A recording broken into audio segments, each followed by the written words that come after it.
හරි. එහෙනම් අපි දැන් බලමු Kinemaster app එක පාවිච්චි කරලා මේ වගේ වීඩියෝ එකක් කොහොමද අපි හදාගන්නේ කියලා. වීඩියෝ එකට යන්න කලින් හැමදාම මතක් කරනවා යද්දා මතක් කරන්න. තාමත් ඔයා අපි subscribe කරලා නැත්නම් පල්ලේ තියෙන රතු පාට subscribe button එක දැම්ම click කරන්න. හැබැයි තියෙන bell icon එක press කරන්න අමතක කරන්න එපා.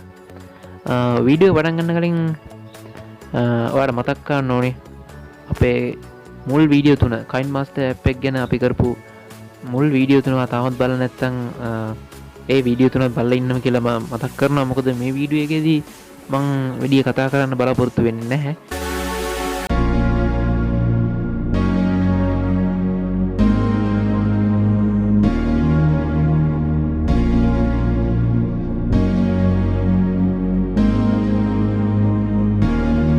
වීඩියෝ වල මම කතා බහ කරලා Kinemaster එකේ තියෙන හැම ඔප්ෂන් එකක් ගැනම පැහැදිලිව විස්තර කරලා තියෙනවා.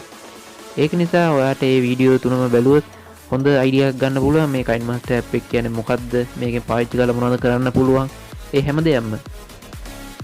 ඉතින් ඔයාට කලින් වීඩියෝත් බැලුවොත් ලොකු අයිඩියාවක් ගන්න පුළුවන් මේ Kinemaster app එක ගැන. වීඩියෝ එක අවසන් වෙනකම් අපිත් එක්ක රැඳෙන්න කියලා ආරාධනා කරනවා. මොකද මේ වීඩියෝ එකේදී අපි බලාපොරොත්තු වෙන්නේ මේ වගේ පොඩි වීඩියෝ එකක් හදන හැටි ගැන කියලා දෙන්න විතරක්ම නෙමෙයි. මේ Kinemaster app එකේ හැම දෙයක්ම ඕවරෝල් හැම දෙයක්ම ඔයාට පැහැදිලිව කියලා දෙන විදිහට ඔයා නොදන්න හැම දෙයක්ම අලුත් ඔප්ෂන් ගැන ඔක්කොම කියලා දෙන විදිහට තමයි මේ වීඩියෝ එක හදලා තියෙන්නේ.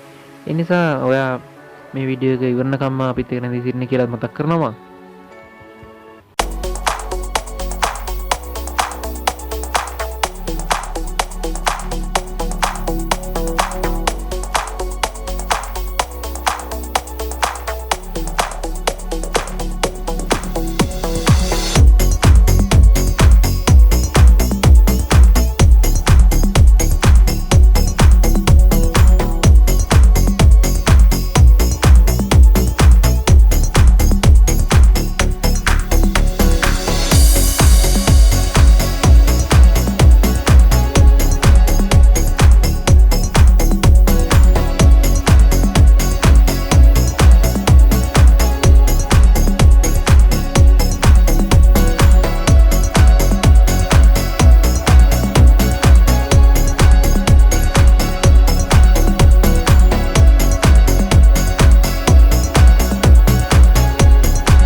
ප්‍රයෝජනවත් ඇප් එකක් කියලා අනිවාර්යෙන්ම ඔයාලට තේරෙයි. ඉතින් මේ වීඩියෝස් විදියට බලලා ඉගෙනගෙන ඔයාගේ වීඩියෝස් හොඳට හදාගන්න කියලා මම ඔයාලට සුවපතනවා.